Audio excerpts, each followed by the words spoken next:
help us with Penn Station? What have you been doing for the last 100 years that you've been governor? We have to write a check from the federal government? I know. Hey, welcome to our second hour of Fox and Friends from a rainy New York City where it's Fleet Week. We've got some of the folks from Fleet Week with us, and Major Dan Rooney from Folds of Honor is going to be with us in this half hour. So he's the best, and you're going to play in the golf tournament for his charity. I don't know if you would call it playing golf, but I will be in attendance. He's reporting from the golf course on Monday. That's right. In the meantime, we're reporting this with a Fox News alert. The Manchester bomber's father and brother arrested, linked to terror networks worldwide. But the hunt is not over yet. Authorities conducting massive overnight raids. 8 people are already under arrest. And we're learning new details about where the killer bought supplies before the concert massacre because we got the tape. You're looking at it. Greg Palkot live in Manchester, where thousands are gathering to pay tribute to the victims, while keeping in mind this guy had a whole network of support, many of which was his evil family members. Hey, Greg. Amazing stuff. Hello, guys. Yeah, that's right. More details on that in a moment. A quick word about the scene behind us, this mountain of flowers in tribute 1 hour ago. We witnessed 1 minute of silence, both here, marked across the UK, to the 22 killed and the 64 who still remain in hospitals after this dastardly act on Monday night at a concert here. We are seeing the police very much in action. Overnight arrests, raids this morning. Yes, 8 people now in custody, believed connected with and supporting the man that did that deed, and new images and new details of what he was doing in the couple of days before the attack. Salam Abedi seen on surveillance video at a shopping mall a couple of days before the attack, a couple of blocks away from where the attack was conducted, buying a knapsack which he would then fill with explosives and shrapnel to do his deed. And yes, new word coming from Libya that his brother and his father were detained by authorities there in the past 18 hours or so. His brother alleging that he knew about the attack and that ISIS was involved. Again, this is just an allegation in detention there in Libya. Also, the father, past associations with groups associated with al-Qaeda. Again, that will be looked at very hard now as security remains on high alert across this country. Troops out. Security threat is seen at its most severe by authorities. That means they feel that maybe another attack is imminent, that maybe that bomb maker is still out there, the one that produced that bomb for this individual. Finally, again, victims being remembered. A moving moment just a short while ago at the Children's Hospital here in Manchester, where 12 little kids are fighting for their lives. Guess who was there? The Queen, 91 years old. She's a mother, she's a grandmother, she's a great-grandmother, and she visited some of those little kids. Amazing stuff in an amazing city that we've witnessed pulling together against one of the most heinous acts that we've witnessed on this job. Back to you. All right, Greg Palkot, very emotional there in Manchester, England, an emotional scene. You know, it sounds like some of the stories that we're hearing from some of the family members of the homicide bomber, he was upset with the killing of Muslim children in Syria. So what's he going to do? He kills a bunch of children in Great Britain. And most of them more children. At least 7 were parents, including one Polish couple who was there. Both died. Their kids are now in Child Protective Services. They have no parents. They were just waiting for the kids to get out of the show. It's unbelievable. And now you find out about this family, about the links to terror, and you wonder why the son at 22 years old wasn't being one of these people who's made a priority to be followed, to be tailed, to be watched, being that we now can pull off this video that shows how he is. Meanwhile, it goes beyond his family when you see the number of people arrested. And when it comes to the bomb itself, they're not sure if it was a backpack or a vest. It could be, it might be a vest, more likely a backpack. They said it was a 12-volt battery. It was another battery hooked up to all this shrapnel, and he might have had a switch right in his hand, ready to go. And the concentric circles around him, those people who just happen to be waiting there are the ones who got the most. And friends and acquaintances are now coming forward saying that they saw some of these signs, but it's a little too late. And that's the problem. When you see something, you absolutely have to say something before it is too late. Well, yeah, I mean, his friends called one of those hotlines, and they said, hey, we just heard this kid say being a suicide bomber was okay. Keep in mind, this guy came back from Libya just within the last week. And as it turns out, apparently his family was so worried about him being radicalized over Manchester, they convinced him to come back to Libya, where his mother and father lived. It sounds like the mother at some point did call security services and say, you know, I'm worried about this guy. They took his passport, and they would not let him leave Libya because he was worried he would try to pull off something like this. But then he said, you know what, Mom and Dad, I'm not going back to Libya, or rather to Manchester. I'm going to go to Saudi Arabia and Mecca, and I'm going to go to the Hajj. And so they said, a pilgrimage. Yeah, what could go wrong? And they said, okay, sure, go. A week later, he pulls this off after stopping in Dusseldorf, Germany, which, you know, some terror experts say, you know, there's a lot of terror runs through Dusseldorf. Also, there was one story in the Telegraph this morning that apparently, and it's just circumstantial, but apparently a well-known bomb maker apparently lived on that same street as the guy in Manchester. Yeah, we haven't found the bomb maker yet, and that's going to be key. Keep in mind, too, the BBC reports that the police in the UK are not sharing intelligence with the United States. They say because the New York Times published stories and talked about being a suicide bomber, they feel as though we're not trustworthy. So they're not even talking about U.S. officials. Well, and it doesn't seem like, you know, I don't know the whole situation when it comes to the investigation, but it seems like they didn't do their job. If people were calling in the hotline, and even parents were worried about this kid, and 8 people were arrested just a few days after this, all they had to do was look a little bit into his life, and they would have found out that he was tied to terror. Pete Hegseth was on earlier, and he said how important it is for assimilation to happen, because if not, things like this, you're going to see more bombings like this. Listen. It's all about assimilation and allegiance. It doesn't mean they give up the cultures they came from and their family and the people that they know. It means when you come to the UK or to the United States, what has made these Western countries successful is that they coalesce around a set of ideas. In this particular instance, the parents came as refugees fleeing conflict. They were also Islamists who were fighting Gaddafi, by the way, so there was no vetting of them. But their son grew up with a divided allegiance, and that's the problem. When you have this divided allegiance, you live in a country, but you are not of it.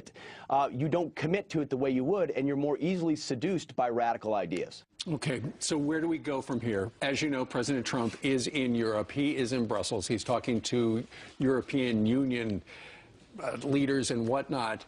And here is his strategy about where we go from here in the fight against terror and ultimately ISIS.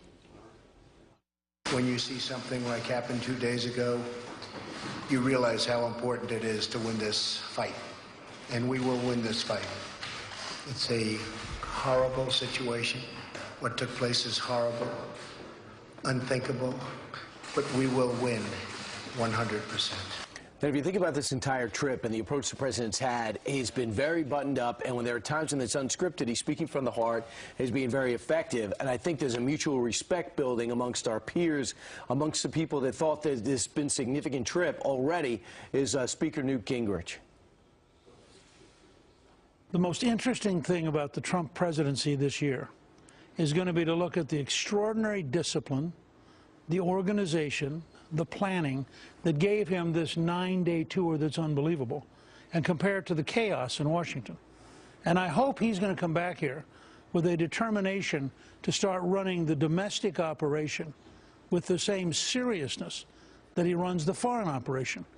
Being disciplined, your point. If you aren't talking about jobs and you're not talking about health reform and you're not talking about infrastructure, you're not talking about a better tax system, why are you saying it?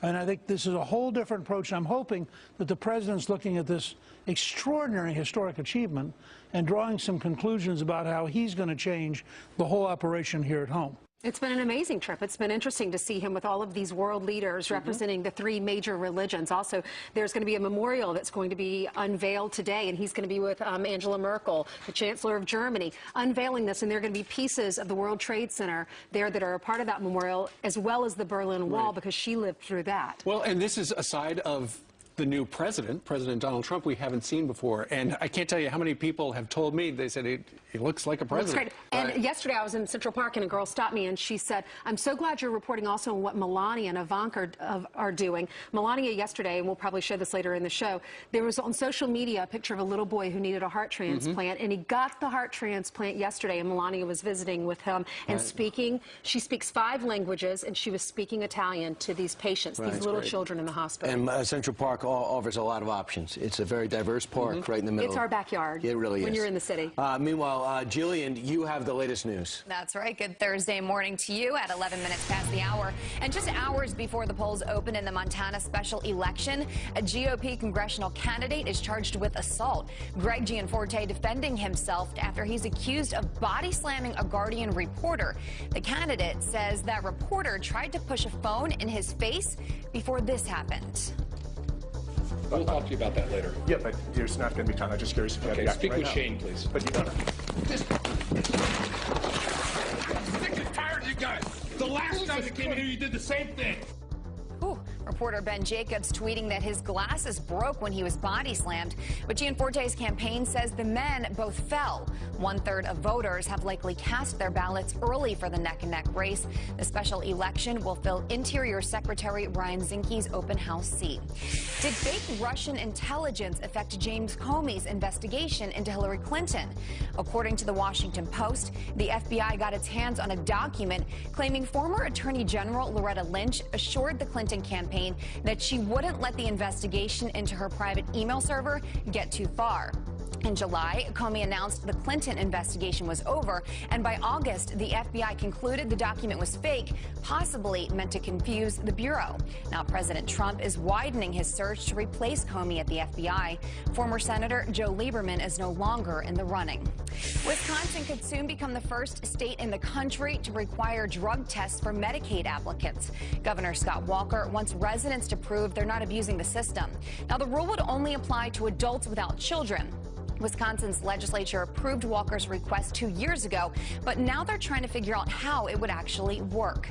That's a look at your headlines on this Thursday. I'll see you guys in a little bit. All right. And by the way, on that body slam, that Montana situation, Alicia Acuna was right there, eyewitnessing. She has a great column on FoxNews.com. Tells about what happened. Thanks, Jillian. All right, coming up, is poverty a state of mind? That's what Ben Carson just said, and people are going berserk over that. We're going to lay out his argument. Speaking of poverty, our NATO partners are refusing to pay their fair share to fight the war on terror.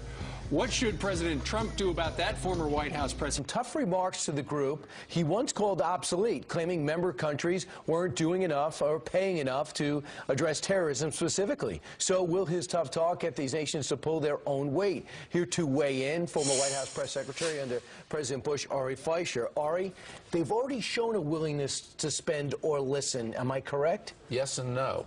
You still have a situation where 23 of the 28 NATO nations are not paying the 2% of their budget on defense as required to be a member of NATO. They've said collectively they'll have a 40% increase, but still most nations are going to be below the 2% threshold, almost all still. It remains a problem. Trump was right to point it out, and he should keep his foot on the gas and make 28 out of 28 pay their fair share. Was it smart to have the brushback pitch of saying obsolete, don't know America's role right now? Yes, it was, because here's why, and I say this as a very establishment Republican who's an internationalist. Every president of both parties for decades has tried to get NATO to pay their fair share. They are polite, and they never do it. You needed an outsider like Donald Trump to come in and break the mold, because that's the only thing that's shaken them up to make them think they should do it. What's the difference that you see what President Trump should be taking from this trip as opposed to what he was doing prior to that, which was a full-time turbulent operation? Great way to put it. Look, this has been a shining success for Donald Trump so far, and the reason is he had something he wanted to say, and he stuck to what he wanted to say, and he had the pictures in the background to match. He needs to do that domestically. He needs to give policy speeches domestically. He needs to travel around the country and give a speech about what tax reform means to this group, to that group, what fixing and repealing Obamacare can mean to this group and that group, and do it domestically. And lay off the offensive tweets. You notice there have been none of that on this trip, and it's all to his good. It would be great if he would just say, I will not tweet anything unless somebody screens it first. 50% of his problems would probably go away. He's got one area of confrontation. It's the Paris Agreement. His whole staff, his family is split. The Pope is pushing for him to leave it. Steve Bannon says you promised not to. What should he do? Well, typically presidents have their own ideas, and so you don't have to let the staff divide, and that's one of the reasons there's so many leaks, because the president knows what his policy is, and the staff adheres to it. You know, he has to decide, was he for it or against it? And this is dealing with global warming. And he's got to decide, is we going to pull out or are we going to stay in? Only presidents can make those calls. I don't know what he's going to do on this trip. He may obfuscate and then kick it down the road so he can come back and not know what he's doing. Staff changes? I think it's inevitable. I just think when you read what's going on behind the scenes, you just get the sense that he's so frustrated that something's got to give. And sometimes, Brian, I tell you, I'm in the mindset, let him have everybody around him who does it his way. He needs to be comfortable. He is the president. He's trying to shoehorn in experienced Washington people into an operation that just kind of rejects their advice. Chuck Schumer just passed out on that comment. More Donald Trumps around Donald Trump. Let him rise or fail in doing it his way. Okay. All right, Fight Show, it was great to see you. Great job last night on The Specialist. All right. All right, coming up straight ahead on our show, world leaders search for solutions to legalize marijuana in Vermont going up in smoke. Republican Governor Phil Scott vetoing that bill that would have made it. His comments, the mayor of Manchester also said we got to get back to normal, whatever normal is. But you know what? If normal is where he wants to go back, security services apparently were warned 5 times about this guy who was a ticking time bomb, and nobody stopped him.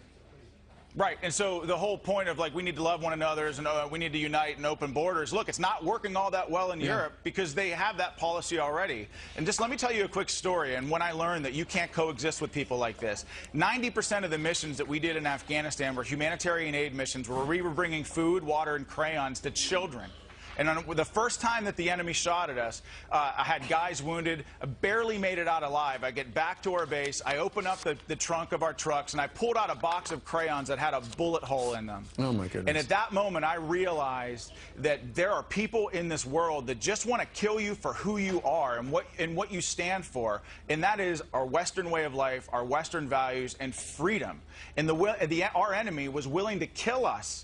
So that to prevent us from bringing crayons and food to children, that evil cannot coexist with the good, peace-loving people of the world. And we, as the United States of America, have a duty and obligation to stamp it out. Well put. Sean Parnell joining us today from Pittsburgh. Sean, thank you very much. Thanks, Steve. Thank you guys for having me. You bet. What do you think about that, folks? Email us, friends@foxnews.com, or you could tweet us, or Facebook as well. Meanwhile, coming up, is poverty simply a state of mind? That's what Dr. Ben Carson has said, and people are going berserk. We're going to lay out his argument for that coming up.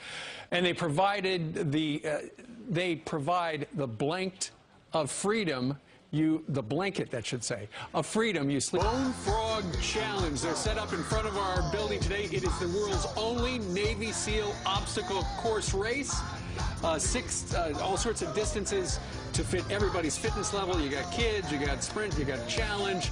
And Jillian is going to be joining us today, and she's going to be right there in the midst of all those sailors who are here with Fleet Week. Right. My money's on Jillian. Oh, what, to finish? That is not a Do you good think idea, she can Ainsley. beat the sailors? I think she can. And actually, everyone in New York is required to do that run before they go to work today. Is that so true? if you are Is that coming, right? if you're coming to Penn Station, come up to 48th and 6th. Jillian, how you Not feeling? alone, then. How I are won't you be feeling? alone. All right, guys, good morning. Can't wait to do that. Stay tuned for that in the next hour. But in the meantime, let's get you caught up on what you need to know. The NYPD commissioner, JetBlue, Coca-Cola, and more, all marching away from next month's Puerto Rican Day Parade in New York City. The event celebrating Oscar Lopez Rivera, whose group claimed responsibility for more than 100 bombings across the U.S. But a New York City councilman tells Tucker Carlson Rivera is a freedom fighter. You obviously don't follow this in any detail. You're glomming onto the guy because he's a fashionable communist, but he's also a terrorist. Again, Nelson Mandela was viewed as a terrorist till 2008. But this is, are you really comparing him to Nelson Mandela?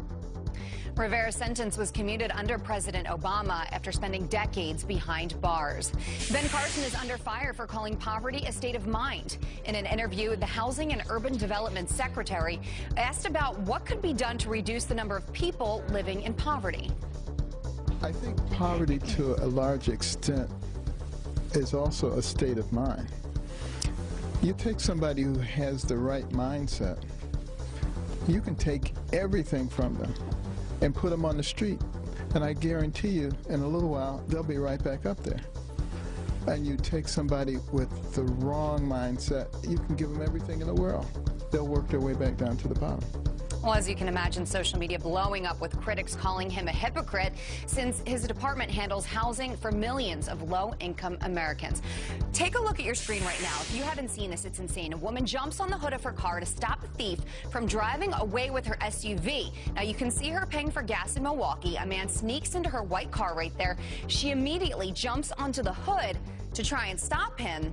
The thief tries to drive away anyway. She's still on the hood of the car. So after a few seconds, he ditches his plans and jumps into a getaway car.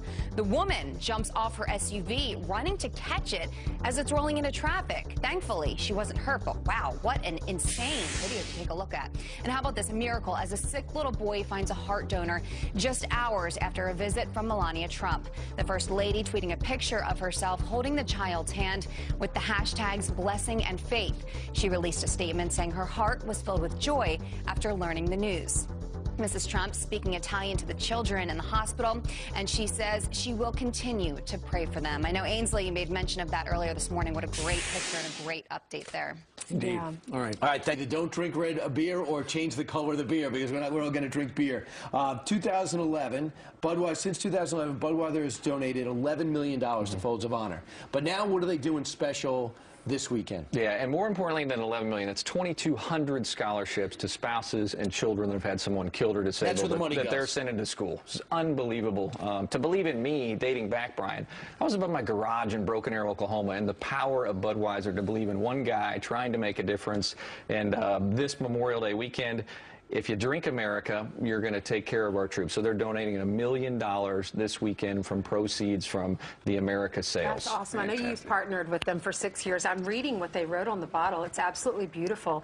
It talks about, with every waving flag, with every hand-covered heart, we declare our gratitude, thanking the troops for those who fought for us. And then it ends with America thanks you. From now on, I'm drinking Budweiser, Bud Lights. I mean, I am so grateful to this company. That's amazing. Why is this so important to send this message now with all the chaos going on? It is, and I think the great thing, we talk about this, it's not red or blue, it's red, white, and blue. And as we head into Memorial Day weekend, we've had over 1 million veterans pay the ultimate sacrifice. And what an incredible way to say thank you to all of those who have served, all of those looking down who have defended our freedoms. So you know what, Dan? A lot of people feel kind of bad. Sometimes they're having a great time on Memorial Day, and they say, well, should I be doing this? Now what you could do, you'd have a great time, but instead of walk past the Corona, forget about the Coors, you pick up the Budweiser, so you're doing something for the country. Yeah, it's the great American lager. We all should be drinking America if we love America this weekend. When you were little, you said you wanted to be a golf pro, you wanted to fly fighter jets, and now you're in a Budweiser commercial. I know. You've done everything you wanted to do. It is amazing, and for these guys at Budweiser to believe in the possibility and the future of these families that we help that have defended our freedoms, it's an incredible. How about those homeowner associations that aren't letting people fly the flag? You know, it's America, and unfortunately, there's a mix out there, right? And we're going to wake up every day to defend their right. And I will tell you, we'll continue to do that. But I will promise you, we'll be drinking a lot of America this weekend. Promise America. Well, let's make America hungover on Tuesday. All right, let's do that. On Monday, we're going to actually be at Folds of Honor at your golf tournament. And we're really looking forward to it. Live, you're coming to Owasso, Oklahoma. It's a two-horse town, but God and country will be alive and well. We will be flying the flag there on Monday. I promise you that. I love this can. It says, "The land of the free because of the brave." Guys like you, Dan. Yeah. So I say we raise in America to America, and thank you for all that you do, and especially thank you for Budweiser. This Bud's for you. And as tradition would have it, we give all the beers to the crew. All right. Amen. All right, guys. All right. Who wants one? Right. Can you catch? Who doesn't? All right. There you go. Good job. I'll see you in Oklahoma. Okay. Crack the top. There we go. Okay. Thank you, Major. All right, coming up, did you know that Google is pouring through your credit card activity? Are they allowed to do that? Find out straight ahead. I'm going to Google and see if that's true. And President Trump just rolled out his budget proposal, and apparently it's going to kill people.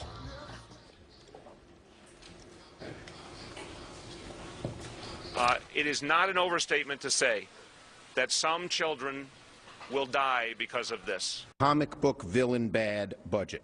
Senior citizens will lose perhaps the one nutritious meal a day they get. It is not an overstatement to say that some children will die because of this. This administration and Republicans in Congress are mounting an onslaught against the needs of children and people with disabilities, women and seniors. I've never seen anything as hateful and abominable as this. Well, some Democrats already pulling out the scare tactics, according to Republicans. I'm scared. To undermine President Trump's brand new budget. Supporters defending the plan as the way to pay off a massive U.S. debt bill in a business-like way. And our next guest knows all about running a business. He used to run Godfather Pizza. He was the CEO of that company and 2012 presidential candidate, Mr. Herman Cain, here to weigh in on this. And Fox News contributor, a great radio host. Thank you, thank you. Happy to be here. Good to have you. How's Trump doing?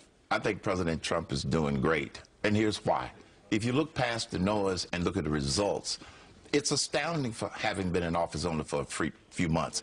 And the reason is he has set a positive tone from the top. And with this trip that he just took, he's now set a positive tone around the world. I think he's doing great, but people got to get past the noise. You know what it's like in business when you come in, you see a company that's failing because we're $500 billion annually over a budget and $20 trillion overall.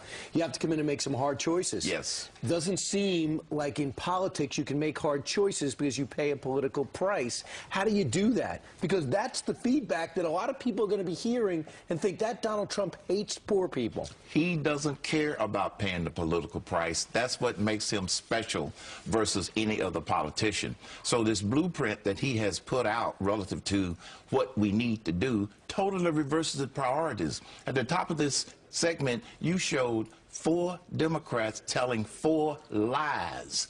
Those are absolute lies that they're basically using to try to scare people. Children aren't going to die because of this plan. Their lives may be saved because of this plan. Medicaid will be cut. No. Food stamps will be cut back because Mick Mulvaney, who's going to be on with us in 40 minutes, says the goal is to get them off these programs. Yes. The rate of increase, the assumption about the increase has been reduced because they are going to try to get people back to work. They didn't cut the base amount. That's the big lie that they're telling. You know, nobody should be surprised by this budget blueprint because this is what Donald Trump, now President Trump, said he was going to do when he was running for president. And Mick Mulvaney said that it reflects the priorities that this president talked about, the priorities that he ran on, and I'm glad to see this blueprint. Every single thing that he's done, the Democrats come out and they say they hate it for a multitude of reasons. So can you even trust them? Are these just scare tactics? They are just scare tactics. And I'll go even further, Ainsley. You're trying to be nice. They are lies. That's not what's in that blueprint. It now goes to the House of Representatives where they're going to do the construction of the blueprint. Yes, it's going to get changed in the Senate, but people have to not be scared off because of the rhetoric. Look, changing the rhetoric doesn't change the facts, and the facts in that budget are solid, in my opinion. They got to communicate effectively. Yes.